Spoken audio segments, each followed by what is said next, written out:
Conectas Podcast. La red social TikTok, que permite compartir videos cortos y que atrae sobre todo a un público juvenil, puso nerviosos a muchos en Estados Unidos ante la posibilidad de que se filtre información personal de millones de usuarios hacia China, el país de origen de TikTok. Por eso avanza un proyecto de ley que permitiría, en un caso extremo, expulsar a esa red de suelo estadounidense. ¿Qué implicaciones puede tener esa decisión para el mundo y especialmente para América Latina? Esta semana en Tenemos que Hablar, un peligro mundial llamado TikTok. Hola, soy Mauricio Sáenz y les doy la bienvenida a un nuevo episodio de este podcast semanal en el que abordamos diversos temas de América Latina porque tenemos que hablar. Conectas Podcast presenta Tenemos que hablar. El análisis semanal para comprender la actualidad de América Latina, Realizado por la mesa editorial de Conectas, la plataforma periodística con miembros en 19 países de la región.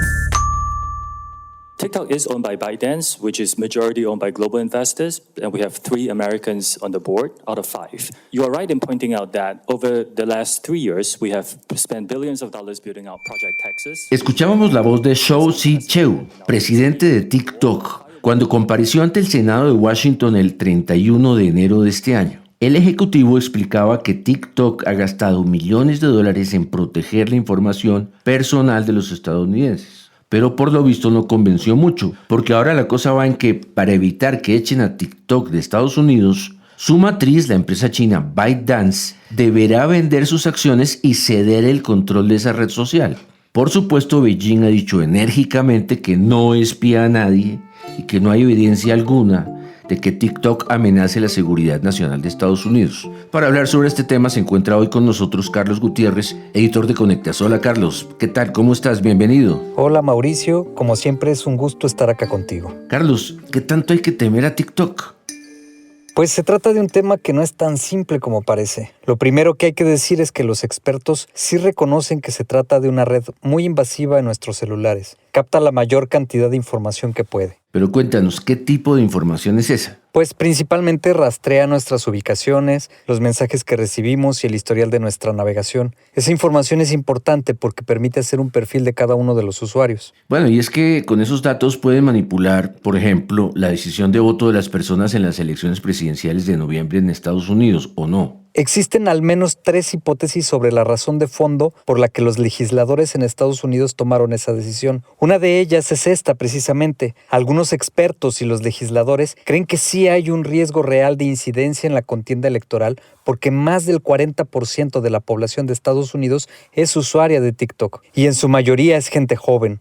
Ayuda, según un grupo de investigadores académicos, a determinar los gustos y preferencias de las personas gracias a su poderoso algoritmo, pero también creen que eso podría tener una muy fuerte influencia en la decisión del voto. Bueno, pero no sería la primera vez que eso pasa, porque no hay que olvidar el escándalo de Cambridge Analytica, cuando se confirmó que las redes sociales fueron cruciales en el triunfo del Brexit y, sin ir muy lejos, de Donald Trump en 2016. Además, muchos políticos en América Latina están utilizando TikTok en sus campañas. Claro, y uno de ellos es Nayib Bukele, de El Salvador, quien ha sabido comunicarse a través de TikTok con la ciudadanía salvadoreña. Y ahora que lo mencionas, Carlos, me viene a la cabeza que Bukele alcanzó en las elecciones pasadas más del 84% de los votos. Eso es una auténtica barbaridad. Aquí en Colombia también el presidente Gustavo Petro quería una campaña política informal más cercana a la gente, y en eso TikTok jugó un papel muy importante. Entonces sí, quizá la razón de que Estados Unidos quiera que TikTok se desvincule de China sea por esa capacidad de influencia que puede tener en la toma de decisiones de las personas. Pues ese es uno de los aspectos que toqué con la abogada Cintia Solís, quien es experta certificada en protección de datos personales. Ella directamente recomienda no usar TikTok. O sea, yo he analizado los términos y condiciones de uso y el aviso de privacidad de TikTok y yo no la recomiendo. Yo no la tengo instalada en mi teléfono y no se la instalaría a nadie de mi familia porque es muy invasiva. Recaba muchos datos de otras aplicaciones que realmente no se justifican, ¿no? Entonces, de entrada, sí, TikTok es una aplicación muy invasiva. Pero lo que más le preocupa en este momento al gobierno norteamericano es la manipulación que se haga con esa información, ¿no? Porque al tener tanta información del usuario, puede, de alguna manera, el algoritmo hace que te aparezcan videos, ¿no? Que pueden ir conformando tu opinión a lo mejor política, ¿no? O sea, lo que tiene miedo ahorita realmente Estados Unidos es que China, porque obviamente la empresa que se creó en Norteamérica todavía sigue perteneciendo en parte a ByteDance, que es la empresa china, pues obviamente que a través de este canal salga información de los ciudadanos norteamericanos y sea mal utilizada, sobre todo con fines político-electorales. Tú mencionabas 3 hipótesis sobre las razones de Estados Unidos para combatir a TikTok. ¿Cuáles son las otras 2? Pues hay quienes piensan que en realidad lo que está buscando Estados Unidos es replicar el potente algoritmo de recomendación de TikTok para poder ellos tener su propia red social con ese alto nivel de atracción. Es algo de lo que conversé con Hiram Camarillo, él es cofundador y director ejecutivo de Security. Yo creo que de lo que he leído, el objetivo de Estados Unidos principal es obtener el algoritmo, ¿no? Cómo está hecho, y a partir de eso es tener o desarrollar plataformas que puedan generar esa misma atracción hacia los usuarios. Y una vez que Estados Unidos tenga una plataforma similar a TikTok, pues obviamente tiene la capacidad de recolectar más información, ¿no? Tanto de los usuarios nacionales como de los internacionales. Ese es como el pretexto perfecto de la seguridad de los ciudadanos, pero pues el objetivo es otro.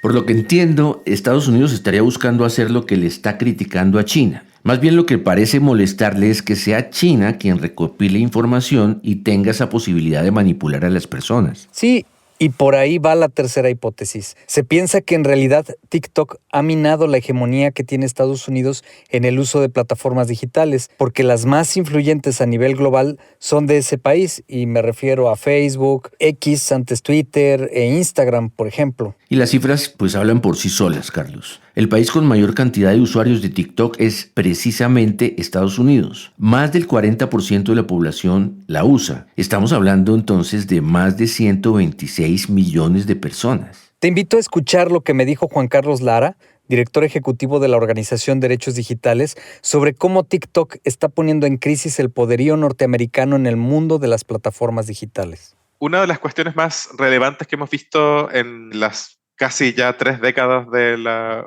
web con algún nivel de participación masiva de las personas como creadoras de contenido, es el hecho de que buena parte de los grandes servicios están basados en los Estados Unidos. Las 5 comercialmente más importantes, Alphabet, Microsoft, Meta, Amazon, pero también Twitter o su versión actual, son empresas que han estado en los Estados Unidos y que tienen una capacidad de moldear las interacciones sociales. Eso ha sido así. TikTok es disruptor en buena parte porque es una aplicación de un país que es el más cercano, a pesar de estar muy lejos, el más cercano a cuestionar el alcance hegemónico de los Estados Unidos.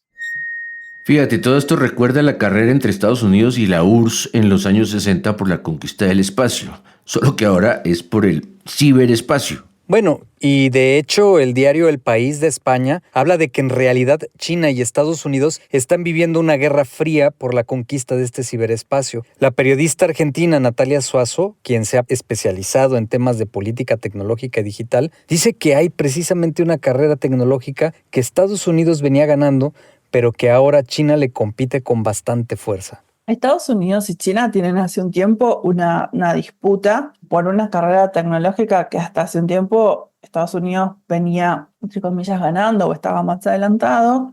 China ha crecido muchísimo, es una potencia que hoy disputa lugar en un mundo que ya no es unipolar, es multipolar, y esa disputa también tiene que ver con la tecnología, y no solo la tecnología a nivel infraestructura, a nivel hardware, a nivel equipos, etcétera, que también lo es, sino también tiene que ver con el software, porque en algún momento China avanzó en el hardware, pero Estados Unidos seguía siendo más relevante en que, por ejemplo, las plataformas o las empresas más importantes a nivel superestructural, las que dominan la mente de las personas, todavía eran estadounidenses, las más importantes, las marcas, y las marcas más importantes seguían siendo Apple, Microsoft o Nike o lo que fuera, seguían siendo estadounidenses, pero hoy, si vos decís TikTok, que es una empresa china, hoy esa marca te dice algo. Y en medio de esta batalla tecnológica se encuentran los datos personales, que para muchos son el nuevo oro. Y fíjate, Mauricio, que como hemos visto, Estados Unidos ha reaccionado con bastante fuerza contra TikTok, acusándola de hacerse de datos de millones de personas. Sin embargo, Hay un proyecto estadounidense que también ha sido acusado de lo mismo. Incluso, como lo ha descrito la misma Natalia Suazo, es de una gravedad inusitada. Me refiero a WorldCoin, una plataforma en la cual se escanea el iris de las personas a cambio de criptomonedas. O sea que la gente está entregando a cambio de plata el registro de su iris. Pues sí, y tampoco es por mucho dinero. Más o menos estamos hablando de que reciben alrededor de $50 en criptomonedas. El iris es uno de los datos biométricos más sensibles. Muchos países han tomado acciones legales en contra de esta plataforma que ha sido creada, entre otros, por Sam Altman, quien ha participado en la creación del ChatGPT, que ha venido a revolucionar el uso de la inteligencia artificial en el planeta. La misma Natalia Suazo me habló sobre este aspecto. Entonces mi pregunta es, ¿por qué las personas deciden entregar esos datos? Obviamente la respuesta sencillísima es por una cuestión económica y entonces la respuesta facilísima es, obviamente estas empresas saben que en nuestros países hay muchísima necesidad económica y por eso vienen a estos países, a África, etcétera, y no van a Bélgica. Y ahí hay algo peor, y es que entonces somos un experimento biométrico de unos niños ricos de California.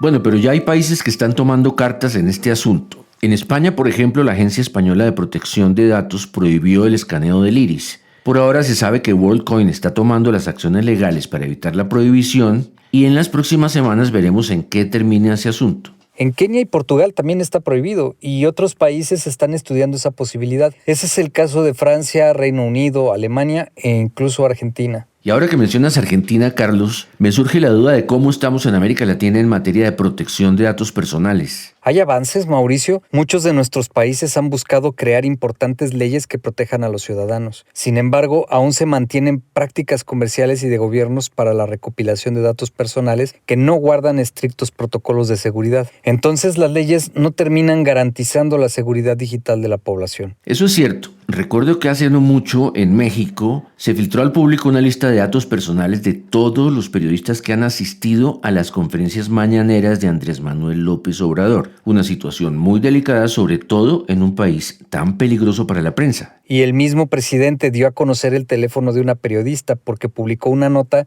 que a él no le gustó. Sí, justamente lo comentamos en un episodio reciente de este podcast. En fin, Carlos, pues no hay que tomar a la ligera la protección de los datos personales y el uso responsable de las plataformas digitales. Pero creo, eso sí, que no es solo un tema de los gobiernos o de los congresos o de las propias empresas, sino sobre todo de los usuarios, que tenemos que tomar conciencia de a quién le entregamos nuestra información.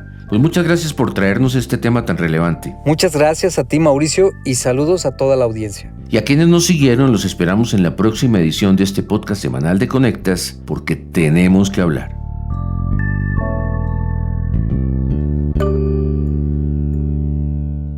Para conocer a profundidad más contenidos de análisis sobre las Américas, visítanos en www.conectas.org. Escúchanos cada semana en Spotify, YouTube, Apple y Google Podcasts. Activa las notificaciones y déjanos tus comentarios porque en Latinoamérica tenemos que hablar.